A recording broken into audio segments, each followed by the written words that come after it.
Hello, हम लोग geometrical optics का लेक्चर नंबर 2 पढ़ेंगे आज। कल हम लोगों ने जो बातें पढ़ी हैं उन्हीं बातों से थोड़ा आगे बढ़ना है। जैसे कल हम लोगों ने पढ़ा था कि अगर थोड़ी देर के लिए समरी किया जाए इन चीजों का, तो कल हम लोगों ने लाइट के बारे में पढ़ा था।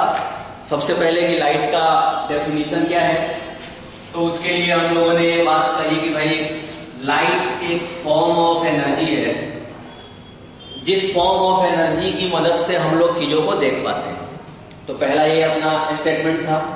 दूसरा, लाइट के बारे में पता करने के बाद मैंने आप लोगों को रे के बारे में बताया था, और रे में मैंने कहा था कि लाइट अगर एक फॉर्म ऑफ एनर्जी है तो उसका एक सर्टेन डायरेक्शन ऑफ प्रोपागेशन भी होगा। तो रे वो स्ट्रेट लाइन है जिसके अलोंग लाइट एनर्जी प्रोपागेट होती है, लाइट एनर्जी एक जगह से दूसरी जगह ट्रांसफर होती है। तो ये वाला अपना रे के लिए हम लोगों ने यूज किया था। मैंने आप लोगों को ये भी कहा था कि रे जो होता है वो एक स्ट्रेट लाइन से रिप्रेजेंट किया जाता है, और ये ए से बी पॉइंट से अपना मतलब है कि यहां से लेके ए से लेके बी पॉइंट की तरफ जो लाइट एनर्जी है वो लाइट एनर्जी जा रही है, इसीलिए इसको ऐसा लिखा हुआ है। फिर इसके बाद से मैंने आप लोगों को बताया था रे के बाद बीम के बारे में, और मैंने आपसे ये कहा था कि बीम होता है कलेक्शन ऑफ रेज को हम लोग बीम बोलते हैं, जिसमें बहुत सारे रेज होंगे उसको बीम कहा जाएगा। और ये बीम 3 तरीके का होता है। एक पैरेलल बीम जिसमें कि 2 रेज के बीच का दूरी समय के साथ घटता नहीं है, आगे बढ़े पीछे जाए कहीं भी जाए आप। फिर दूसरा बात ये कि एक कन्वर्जेंट बीम होता है। कन्वर्जेंट बीम का मतलब कि अगर आप आगे बढ़ते रहेंगे तो रेज के बीच का जो अंतर होगा वो प्रोग्रेसिवली घटता जाएगा, और घटते घटते एक जगह पे वो कंसंट्रेट हो जाएगा। और एक डाइवर्जेंट बीम था। डाइवर्जेंट बीम में ये मामला था कि भाई जो रेज है उनके बीच की दूरी जैसे जैसे आप आगे बढ़ेंगे प्रोग्रेसिवली घटता जाएगा, बढ़ता जाएगा, और बढ़ने का मतलब है कि वो डाइवर्ज करेंगे, है ना। तो ये सब बातें हुई थी कल। इसके अलावा बीम के बाद हम लोगों ने रिफ्लेक्शन के बारे में पढ़ा था, और मैंने आप लोगों को बताया था कि भाई रिफ्लेक्शन का मतलब होता है कि अगर हमारे पास 2 मीडियम है अलग अलग, तो उनका जो इंटरफेस होता है, जो भी लाइट उस इंटरफेस के पास आती है उस लाइट रे को हम लोग इंसिडेंट रे बोलते हैं। उस इंटरफेस पे अगर आप एक परपेंडिकुलर डाल देते हैं तो उसको नॉर्मल टू द इंटरफेस बोला जाता है। और इसके अलावा जो इंसिडेंस रे और नॉर्मल के बीच का जो एंगल होता है उसको हम लोग एंगल ऑफ इंसिडेंस बोलते हैं। फिर क्या होता है कि जो भी रे इंसिडेंस हुई है उसका कुछ हिस्सा मीडियम 1 में ही वापस चला जाता है। अगर वो मीडियम 1 में ही वापस चला जाएगा तो उस प्रोसेस को हम लोग रिफ्लेक्शन कहते हैं। तो रिफ्लेक्शन एक ऐसा फेनोमेनन है जिसमें इंसिडेंट लाइट मीडियम के इंटरफेस से बाउंस होके उसी सेम मीडियम में बाउंस बैक करती है, ठीक। फिर ये जो सेम मीडियम में वापस आती है, बाउंस बैक होती है, उसको हम लोग बोलते हैं रिफ्लेक्टेड रे। और ये जो रिफ्लेक्टेड रे होता है, इस रिफ्लेक्टेड रे और नॉर्मल के बीच के एंगल को बोला जाता है एंगल ऑफ रिफ्लेक्शन, है ना, ठीक। फिर रिफ्लेक्शन के टाइप्स के बारे में बात हुई थी कि रिफ्लेक्शन 2 तरीके का होता है। एक रिफ्लेक्शन होता है जिसको हम लोग बोलते हैं एक रिफ्लेक्शन को हम लोग बोलेंगे रेगुलर रिफ्लेक्शन। रेगुलर का मतलब होता है कि भाई जो भी रिफ्लेक्ट हो रहा है वो किसी एक पर्टिकुलर डायरेक्शन में रिफ्लेक्ट हो रहा है, तो उस पर्टिकुलर डायरेक्शन में इंटेंसिटी मैक्सिमम होगी, लाइट का जो भी एनर्जी वहां से जा रहा होगा वो मैक्सिमम होगा। जैसे प्लेन मिरर में हम लोग अपना चेहरा देख पाते हैं, इसके लिए ये रेगुलर टाइप का रिफ्लेक्शन ही रिस्पॉन्सिबल है। अगला एक दूसरा इसका हिस्सा था डिफ्यूज्ड रिफ्लेक्शन। तो डिफ्यूज टाइप का जो रिफ्लेक्शन होता है उस रिफ्लेक्शन में ऐसा होता है कि बहुत सारे डायरेक्शन में रिफ्लेक्शंस होते हैं, तो किसी एक पर्टिकुलर डायरेक्शन में इंटेंसिटी की वैल्यू मैक्सिमम नहीं हो पाती। जो लाइट एनर्जी होता है वो डिफरेंट डायरेक्शंस में स्कैटर कर जाता है, और अगर वो डिफरेंट डायरेक्शंस में स्कैटर कर जाएगा तो आप कह सकते हैं ना कि किसी भी एक तरफ लाइट एनर्जी इतनी ज्यादा नहीं होगी कि आप चीजों के बीच में डिफरेंशिएट कर सको। मतलब जैसे अपने पास मान लो कि एक न्यूज़पेपर है, तो उस न्यूज़पेपर में बहुत सारे छोटे छोटे उबड़ खाबड़ स्पेस होंगे जहां पे लाइट गिरने के बाद थोड़ा अलग तरीके से अलग अलग डायरेक्शन में रिफ्लेक्ट हो जाती है। तो इस तरह का जो रिफ्लेक्शन होता है, उस रिफ्लेक्शन में किसी एक प्रॉपर डायरेक्शन में रिफ्लेक्शन नहीं होता, तो अलग अलग डायरेक्शन में एनर्जी के बिखर जाने से उसको हम लोग डिफ्यूज्ड रिफ्लेक्शन बोलते हैं। इसके बारे में भी हम लोगों ने कल बात किया था। हम लोगों ने और कल बात किया था लॉज ऑफ रिफ्लेक्शन के बारे में। लॉज ऑफ रिफ्लेक्शन से मेरा मतलब है वो दो लॉ जिसके बारे में आप लोग जानते हैं। पहला लॉ कि भाई incident ray normal to the interface and reflected ray they all are in same plane. इसका हम लोगों ने वेक्टर के तरीके से भी देखा था कि हम लोग इसको कैसे लिख सकते हैं। फिर अपना दूसरा जो लॉ था, उस दूसरे लॉ के बारे में भी मैंने आप लोगों को बताया था कि एंगल ऑफ इंसिडेंस और एंगल ऑफ रिफ्लेक्शन हमेशा बराबर होंगे। फिर मैंने आप लोगों को इसे प्रूफ करके भी बताया था कि भाई इसको हम लोग कैसे प्रूफ कर सकते हैं। प्रूफ करने के लिए हम लोगों ने सहारा लिया था एक लॉ का जिसको हम लोग फर्मेट रूल बोलते हैं। ये जो फर्मेट रूल होता है, इस रूल की खासियत क्या है कि ये जो अपना रूल होगा फर्मेट वाला, इसमें ये कहा गया है कि भाई इस रूल के अनुसार लाइट रे को हमेशा एक पॉइंट से दूसरे पॉइंट तक जाने में मिनिमम समय लगना चाहिए। तो बस हम लोग उसी मिनिमम समय के बारे में हमेशा विचार करेंगे और कोई बात नहीं है ना।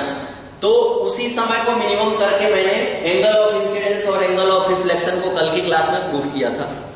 फिर हम लोगों ने जो एक और चीज को देखा था, वो लास्ट टॉपिक था ये angle of deviation due to a single reflecting surface. यहां पे क्या होता है, मान लो कि ये एक रिफ्लेक्टिंग सरफेस है जिसको हमने फिलहाल एक प्लेन मिरर लिया हुआ है। तो अगर हम लोग एक प्लेन मिरर लेते हैं तो उस प्लेन मिरर पे सबसे पहले एक नॉर्मल बना दिया जाएगा जो कि perpendicular on this reflecting surface होगा। अगला काम मैंने क्या किया है कि यहाँ पे एक इंसिडेंट रे को लेके आते हैं और ये यहाँ से टकराने के बाद एक रे है जो रिफ्लेक्ट हो जाता है। डेविएशन का मतलब होता है कि भाई अगर ये रिफ्लेक्टिंग सरफेस या ये मिरर नहीं होता तो ये रे किधर जाता। आप जानते हो ना कि ये इसी डायरेक्शन में कंटिन्यू करना चाहिए इसको सीधे सीधे। तो अगर ये इसी डायरेक्शन में कंटिन्यू कर रहा होता तो इसको इधर की तरफ जाना चाहिए, लेकिन रिफ्लेक्टिंग सरफेस आ जाने के कारण ये क्या करता है, ये इस डायरेक्शन में निकल लेता है। तो इस डायरेक्शन में अगर निकल लेगा तो यहाँ पे रिफ्लेक्शन हुआ है, तो लॉज ऑफ रिफ्लेक्शन को यहाँ पे वैलिड होना चाहिए। लॉज ऑफ रिफ्लेक्शन वैलिड है मतलब जितना एंगल ऑफ इंसिडेंस होगा उतना ही एंगल ऑफ रिफ्लेक्शन भी होगा। तो मैंने इन दोनों चीजों को यूज करके क्या किया है कि यहाँ पे डेविएशन निकाला है कि किधर जाना चाहिए था और किधर जा रहा है। इन्हीं दोनों के बीच का जो एंगल होता है उसको हम लोग एंगल ऑफ डेविएशन कहते हैं। तो इसी एंगल ऑफ डेविएशन में हम लोग सिंपल क्या काम कर रहे हैं भाई, ये जो अपना स्ट्रेट लाइन था जो इंसिडेंट रे के अलोंग था, उस पे टोटल एंगल कितना बनना चाहिए, 180 डिग्री। उस 180 डिग्री में से आपको क्या करना है, ये 2i को घटा देना है। तो बस हमने 2i को घटा दिया तो delta equal to 180 degree minus 2i होगा। ये जो सेंस है इसका, ये सेंस एंटी क्लॉकवाइज है, इसीलिए मैंने इसके बगल में ACW लिख दिया है। आप ये बात जानते हैं कि हम लोग एंगल को हमेशा दोनों डायरेक्शन में मेजर कर सकते हैं, क्लॉकवाइज में भी एंटी क्लॉकवाइज में भी। तो उसी बात को देखने के लिए हम लोगों ने क्या किया कि इधर से एक बार क्लॉकवाइज सेंस में भी डेल्टा निकालने की कोशिश की, एंगल ऑफ डेविएशन निकालने की कोशिश की। तो उस कोशिश में ये पूरे स्ट्रेट लाइन पे जो टोटल एंगल है भाई, वो एंगल है अपना 180 डिग्री का। आप सब लोग बहुत पहले से ही जानते हैं कि एक स्ट्रेट लाइन पे टोटल एंगल 180 डिग्री होता है। इस 180 डिग्री के साथ हमने क्या किया है, 2i एंगल को जोड़ दिया है। तो 2i एंगल को जोड़ देंगे तो डेल्टा कितना हो जाएगा भाई, 180 डिग्री प्लस 2i, और ये अपना क्लॉकवाइज सेंस में जो डेविएशन है उसको बताता है। तो अब आप चाहो तो बड़े आराम से डेल्टा की वैल्यू लिख सकते हो कि इसको मैं चाहूं तो 180 degree minus 2i anti clockwise लिख सकता हूं या 180 डिग्री प्लस 2i क्लॉकवाइज लिख सकता हूं। बस यहां तक हम लोगों ने कल पढ़ा था। अब कल जो बातें हम लोगों ने पढ़ ली है उसके आगे बढ़ने की कोशिश कर रहे हैं कि उसके आगे अगर चला जाए तो फिर आज हम लोग उसमें क्या क्या पढ़ने वाले हैं। तो चलिए आगे बढ़ते हैं। जब हम लोग आगे बढ़ेंगे तो आगे बढ़ने के लिए हम लोगों ने क्या किया है कि आज का ये टॉपिक हम लोग शुरू कर रहे हैं जिसमें लिखा हुआ है कि angle of deviation due to combination of reflecting surfaces. एक रिफ्लेक्टिंग सरफेस के लिए आप लोगों ने देख लिया कि जो एंगल ऑफ डेविएशन होगा वो इस तरीके से आएगा।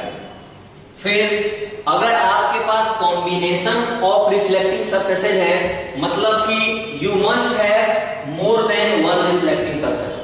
सो मैंने पहला लाइन यही लिखा हुआ है कि भाई there must be more than one reflecting surface, otherwise there is no sense of saying that we are dealing with a combination of reflecting surfaces.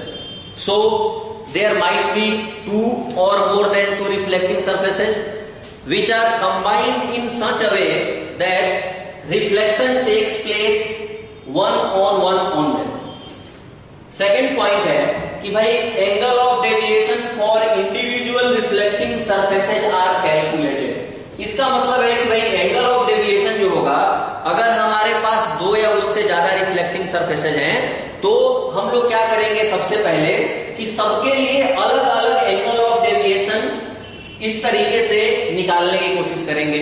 तो अगर आपके पास मान लो दो मिरर है तो आप क्या करोगे कि दोनों मिरर के लिए अलग अलग एंगल ऑफ डेविएशन पहले निकालो, फिर उसे निकालने के बाद अगला हमें क्या करना है, all deviations are written with proper sense. मतलब जो भी डेविएशन आपको मिला, जैसे यहां पे दो डेविएशन मिले तो एक को एंटी क्लॉकवाइज मार्क किया हुआ है, एक को क्लॉकवाइज मार्क किया हुआ है। तो वैसे ही इस टॉपिक में भी हम लोगों को जो भी एंगल ऑफ डेविएशन मिलेगा उस एंगल ऑफ डेविएशन को हम लोग हमेशा प्रॉपर सेंस के साथ लिखेंगे कि वो एंटी क्लॉकवाइज है कि क्लॉकवाइज। फिर अगला कि भाई अगर दो डेविएशंस सेम सेंस में है तो उनको जोड़ दो, और अगर दो डेविएशंस अपोजिट सेंस में है तो उनको घटा दो। ये बात का भी एकदम अच्छा सेंस बनता है। भाई दो चीजें जो एक जैसे डायरेक्शन में होंगी उन्हीं को हम जोड़ सकते हैं ना। मतलब दो अगर क्लॉकवाइज होंगे या दो एंटी क्लॉकवाइज होंगे तो उनको आप जोड़ दीजिए, कोई समस्या नहीं है। अगर दो चीजें अपोजिटली साइन अपोजिट सेंस में होंगे, जैसे मान लो एक क्लॉकवाइज है एक एंटी क्लॉकवाइज है, तो उस स्थिति में आप क्या करोगे, उन दोनों को घटाओगे। तो वैसे ही हमने यहां पे भी उनको घटा दिया है और इसका यूज करके हम लोग एंगल ऑफ डेविएशन निकाल सकते हैं। मैं आपको एक एग्जांपल लेके ये बात प्रूफ करता हूं कि हम लोग ये बात जो आज पढ़े हैं इसके मदद से एंगल ऑफ डेविएशन निकाला जा सकता है, और वो एंगल ऑफ डेविएशन मैं आपको निकाल के दिखाता हूं। हम लोग एकदम एक सिंपल सा एग्जांपल लेते हैं। ये सिंपल सा एग्जांपल है ऐसा कि भाई हमारे पास एक मिरर है, प्लेन मिरर है, ये एक रिफ्लेक्टिंग सरफेस है, फर्स्ट मिरर है तो इसका नाम मैंने M1 रख दिया है, और इससे ठीक परपेंडिकुलर डायरेक्शन में एक दूसरा मिरर है मेरे पास, इसका नाम मैंने M2 रख दिया है। क्योंकि ठीक परपेंडिकुलर डायरेक्शन में इसलिए इस एंगल को कितना लिखना चाहिए मुझे, 90 डिग्री। फिर यहां पे आप एक रे ले लीजिए और ये रे के लिए आप चाहें तो एंगल ऑफ इंसिडेंस ले सकते हैं 60 डिग्री। मैंने एंगल ऑफ इंसिडेंस को 60 डिग्री ले लिया है।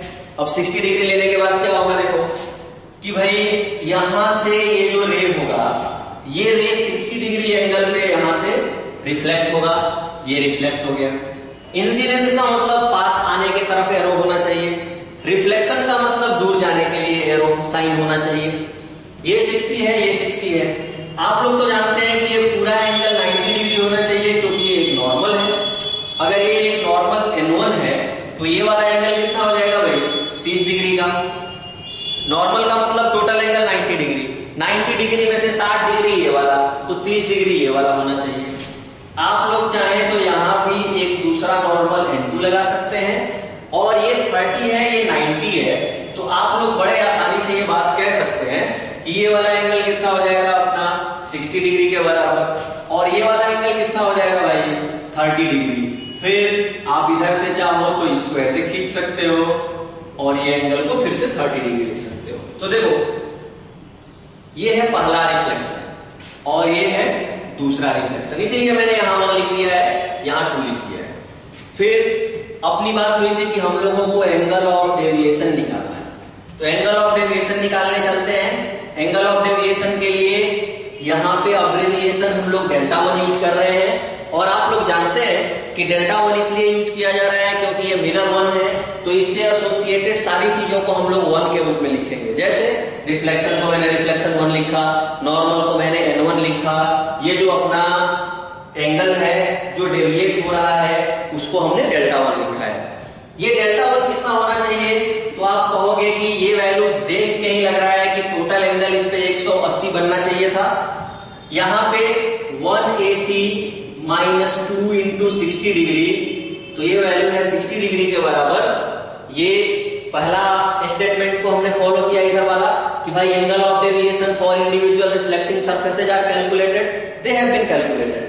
फिर अगला काम ये कि भाई deviations are written with proper sense, तो ये वाला जो सेंस है अपना ये किस सेंस में है, क्लॉकवाइज, तो इसीलिए हमने इसको CW लिख दिया है साथ में। अब देखो जब ये दूसरा वाला रिफ्लेक्शन होगा तो उस कंडीशन में क्या बनना चाहिए था, यहां की तरफ ये रे जाता अगर इस तरह का कुछ भी नहीं होता तो आपको क्या करना चाहिए, ये वाला एंगल आपका एंगल ऑफ डेविएशन Δ2 है, तो यहां पे अगर आप Δ2 निकालोगे तो Δ2 कितना हो जाएगा 180 degree minus 2 into 30 degree, that is 120 degree, और ये भी किस सेंस में है भाई, क्लॉकवाइज। तो देखो पहला स्टेटमेंट को हमने रेस्पेक्ट किया कि there must be more than one reflecting surface, yes it is two reflecting surfaces M1 and M2। Angle of deviation delta for individual reflecting surfaces are calculated, yes these have been calculated at 60 degree and 120 degree. Third statement, all deviations are written with proper sense, they have been written like first one is marked as clockwise and second 1 2 is marked as clockwise. So the last statement, if they have same sense deviations are added, मतलब ये कि अगर हम लोगों को net deviation लिखना है और दोनों सेम सेंस में है तो हमें क्या करना होगा, दोनों को जोड़ देना होगा। जैसे Δ1 प्लस Δ2 दोनों को जोड़ दिया मैंने, ये बन जाएगा 60 डिग्री प्लस 120 डिग्री, कितना बन गया 180 डिग्री क्लॉकवाइज। तो बस यही काम तो करना था और तो कुछ करना नहीं था। तो इस तरीके से हम लोग एक सवाल को सॉल्व करने में सक्सेसफुल हो गए हैं, और ये वाला अपना वही तरीका था जो हमने आपको बताया, मैंने भी बिल्कुल उन्हीं चीजों का यूज किया है। तो आप लोग इसको आराम से देख लीजिए, एक बार लिख के स्वयं से प्रैक्टिस कर लीजिए, और तत्पश्चात मैं आप लोगों को एक होमवर्क देता हूं जिसको आप लोगों को क्या करना है, इस वीडियो को पॉज करके सॉल्व करना है और अपने ग्रुप में उसे सॉल्यूशन को पोस्ट करना है ना। तो चलो नेक्स्ट लिखा जाए, इसको मिटा देते हैं।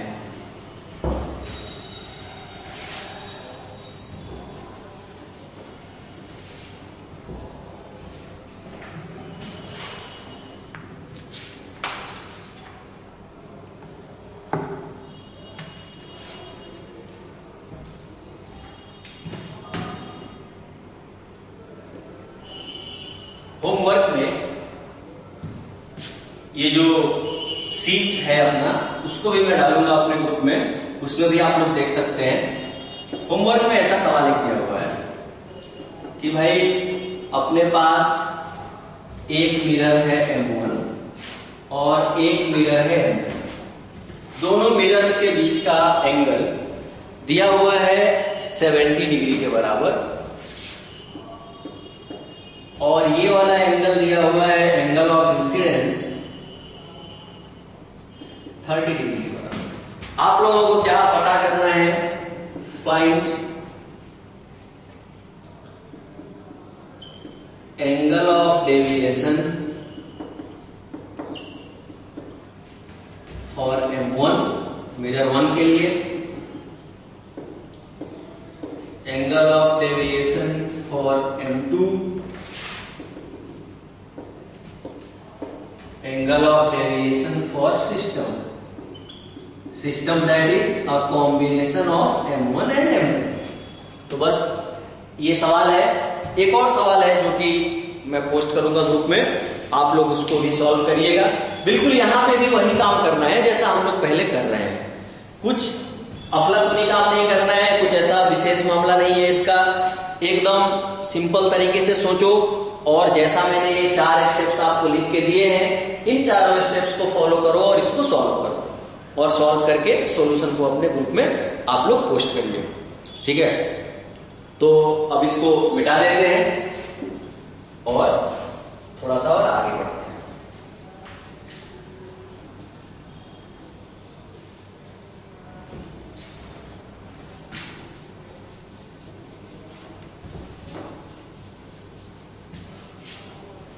ये प्रूफ है जो बोर्ड वगैरह की दृष्टि से भी काफी महत्वपूर्ण है, तो उस प्रूफ को भी एक बार हम लोग पहले देख लेते हैं, फिर उसके बाद आगे बढ़ते हैं। कि प्रूफ है अपना सिंपल सा कि भाई prove that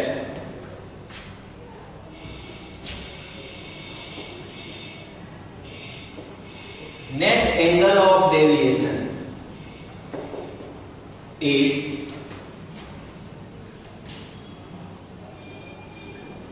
twice of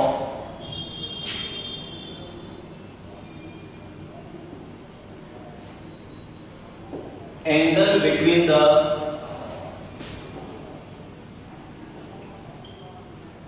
reflecting surfaces,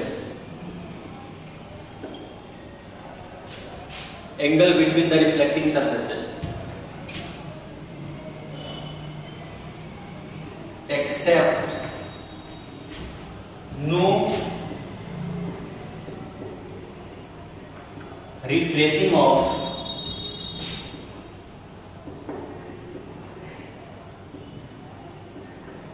light takes place.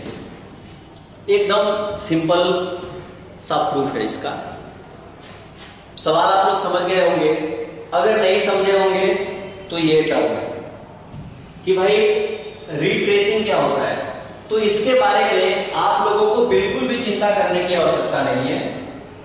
मैं रिट्रेसिंग के बारे में थोड़े समय के बाद आप लोगों को बताऊंगा।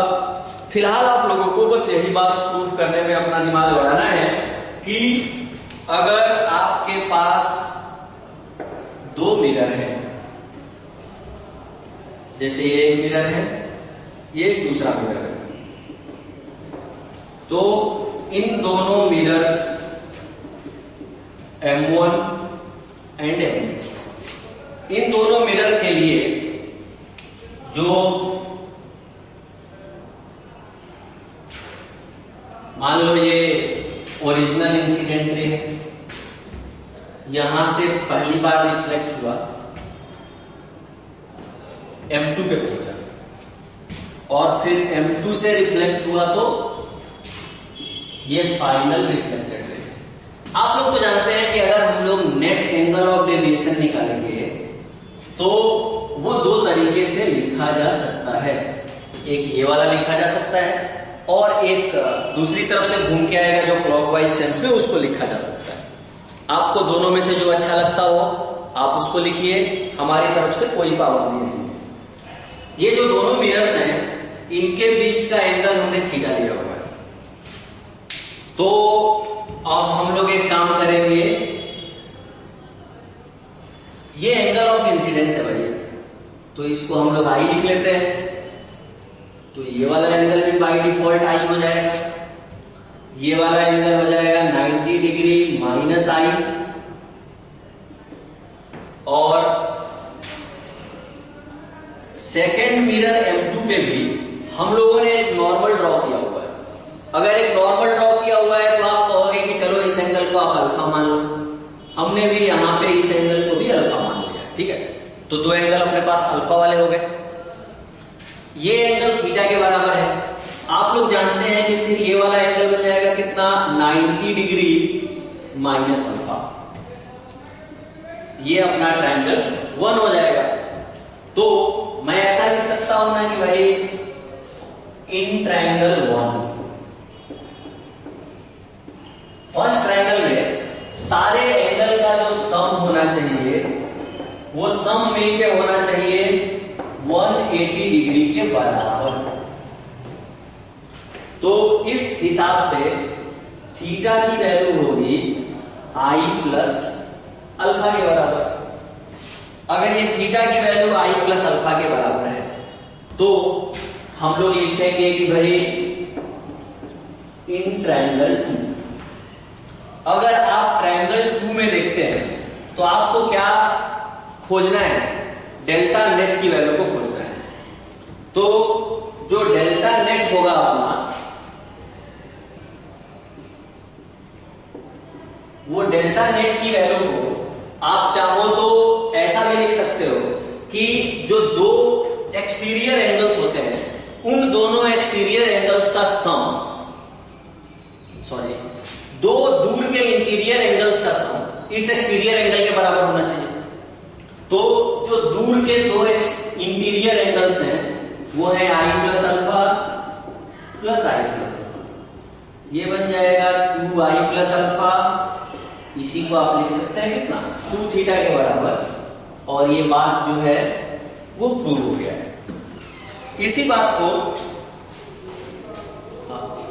बात को हम लोगों ने अपना जो सीट में आपको भेजूंगा उसमें थोड़ा डिफरेंट तरीके से प्रूव किया हुआ है। दो अलग अलग तरीकों से प्रूव करने के पीछे मेरा यही मतलब विचार है कि आप लोग दो अलग अलग मेथड को अच्छे से समझें।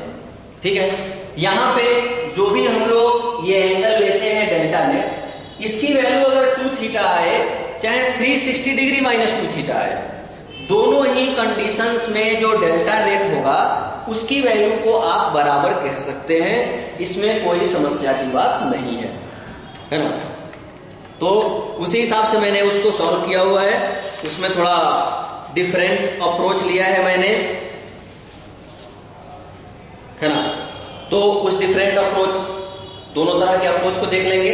ये वाला भी मैं आपको भेजूंगा तो ग्रुप में स्कैन करके इसको भी पढ़ लीजिएगा।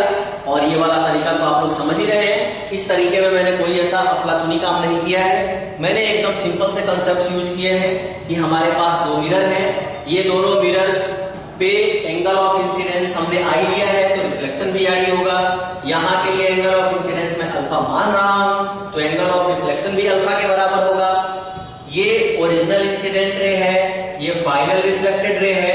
इन दोनों के बीच का एंगल जो डेल्टा नेट है, जिसको हम लोगों ने एंटी क्लॉकवाइज सेंस में कोट किया हुआ है, उस डेल्टा नेट की वैल्यू को हम लोग निकालने की कोशिश कर रहे हैं। इस कोशिश में मैंने एक ट्रायंगल बनाया जिसमें यह प्रूफ किया कि इसके तीनों एंगल्स का सम 180 होना चाहिए। तो थीटा की वैल्यू आ गया आई प्लस अल्फा। और ट्रायंगल 2 में मैंने ये बात को प्रूफ किया है कि भाई जो नेट डेल्टा होगा वो हमेशा जो एक्सटीरियर एंगल होता है वो दूर के दो इंटीरियर एंगल्स के सम के बराबर होता है। 9th क्लास में आपने पढ़ा है। उसी बात का यूज कर लिया मैंने कि डेल्टा नेट को इसको सीधे जोड़ देंगे।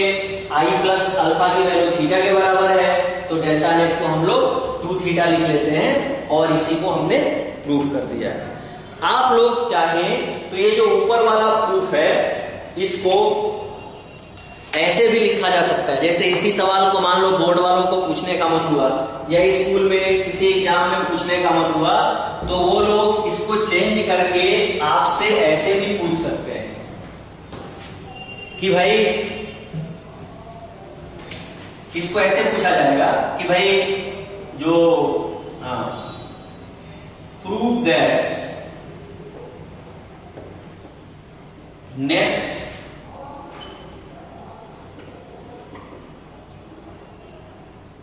angle of deviation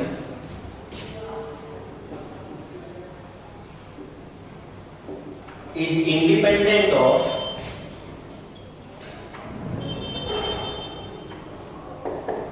angle of incidence। जैसे देखो तो नेट डेविएशन थीटा आया है, ये 2 थीटा में आई का टर्म कहीं आया ही नहीं। तो अगर ये सवाल ऐसे रूप बदल के आएगा तब भी इसका सॉल्यूशन हम लोगों को यही लिखना है ना। तो इसमें कोई चिंता करने की जरूरत नहीं है। मैं आप लोगों को ये बता दूं कि भाई हम लोग सही हैं, ये पता करने के लिए एक छोटा सा काम और कर लेते हैं। जैसे वो छोटा सा काम कौन सा है कि भाई मान लो अगर हमें कुछ ऐसा लाइव एग्जांपल मिल जाए तो आप लोग शायद मान जाएंगे। तो देखो मैंने ऑलरेडी इसीलिए एक सवाल किया हुआ है ताकि आप लोगों को मैं ये बात प्रूव कर सकूं कि भाई हम लोग जो सोच रहे हैं वो गलत नहीं है। जैसे मैंने आप लोगों को एक सवाल दिया था ऐसा वाला, है ना, ऐसा एक सवाल मैंने आप लोगों को दिया था जिसमें कि ये दोनों के बीच का एंगल 90 डिग्री था। तो देखो भाई थीटा की वैल्यू 90 डिग्री हो गई ना। तो अगर थीटा की वैल्यू 90 डिग्री हो गया है तो उस स्थिति में जो एंगल ऑफ डेविएशन है वो कितना आया था, 180 डिग्री आया था। तो 180 डिग्री क्या है, 2 थीटा के बराबर है। तो अगर ये 2 थीटा के बराबर है तो कितनी आसानी से नहीं कहा जा सकता ये बात कि भाई कुछ नहीं करना है, इसको सीधे 2 इंटू थीटा लिख देना है और कुछ बड़ा काम इसमें करने की कोई आवश्यकता ही नहीं है। बस यही बात है। तो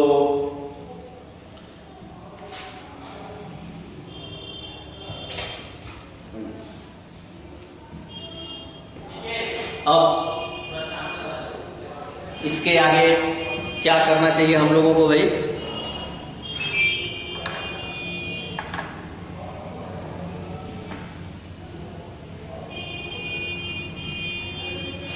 चलो इसको मिटा देते हैं और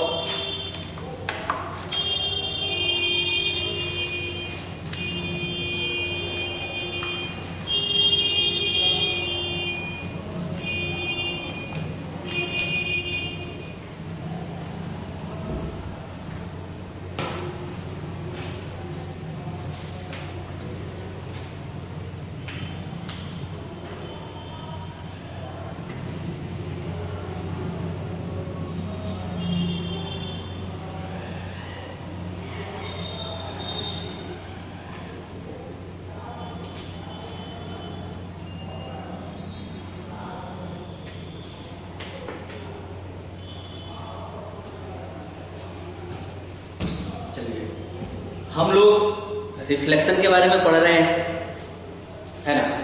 और रिफ्लेक्शन के बारे में हम लोगों ने ये एंगल ऑफ डेविएशन वाला अपना ज्ञान बढ़ाया है।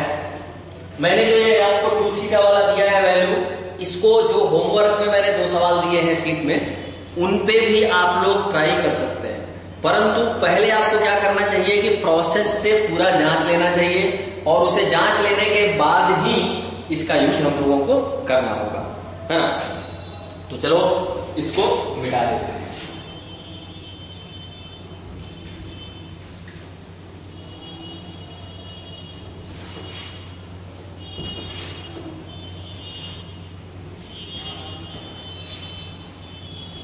फिर अगला काम है अपना कि भाई 2 स्पेशल केस है, स्पेशल केसेस फॉर रिफ्लेक्शन। दरअसल क्या है, ये स्पेशल केस के बारे में कभी कोई व्यक्ति आपसे पूछ सकता है, इसीलिए इसको जान लेना हम लोगों के लिए जरूरी है। पहला स्पेशल केस क्या है, इसको हम लोग बोलते हैं ग्रेजिंग इंसिडेंस। ग्रेजिंग इंसिडेंस का मतलब होता है कि भाई कोई भी एक रे किसी एक सरफेस को जस्ट छू के निकल जाए। जैसे नहीं होते अपने पशु मवेशी वगैरह घास को चर जाते हैं, ग्रेज कर जाते हैं, वो क्या करते हैं उसके सरफेस को जस्ट छू के निकल जाते हैं। वैसा ही यहां पे भी होगा कि ये जो रे आ रही होगी, ये रे क्या करेगी, सिंपली एक जगह पे टच करेगी और निकल जाएगी। वैसे जैसा टेंजेंट्स नहीं करते हैं वैसा ही। तो इस तरह के इंसिडेंस को हम लोग ग्रेजिंग इंसिडेंस बोलते हैं। अब ये पड़ा हुआ है।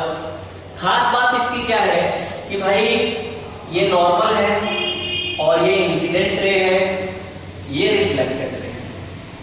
तो एंगल ऑफ इंसिडेंस आई की वैल्यू आपको यहाँ 90 डिग्री मिलेगा और एंगल ऑफ रिफ्लेक्शन की वैल्यू भी 90 डिग्री मिलेगा। I equal to 90, R equal to 90 degree. एक और स्पेशल बात कि भाई velocity of light does not change in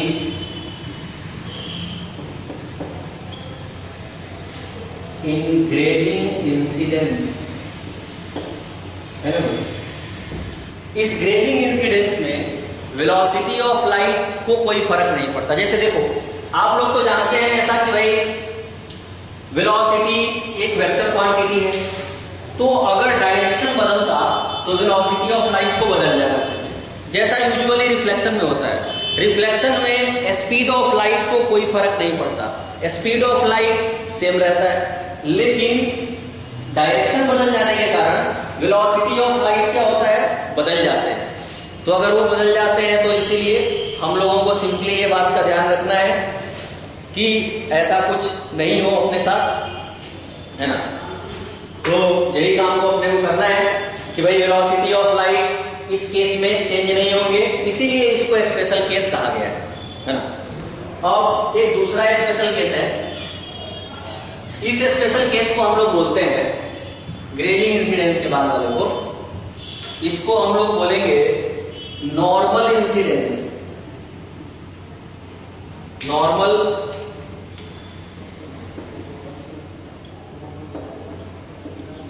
incidence. Normal incidence की क्या खास बात होगी? नॉर्मल इंसिडेंस में ये होगा कि जैसे मान लो कि ये अपना एक रिफ्लेक्टिंग सरफेस है, तो इस रिफ्लेक्टिंग सरफेस पे ये नॉर्मली इंसिडेंस होना चाहिए। तो नॉर्मली इंसिडेंस होने का मतलब क्या होता है कि भाई ये normal incidence, incident ray goes along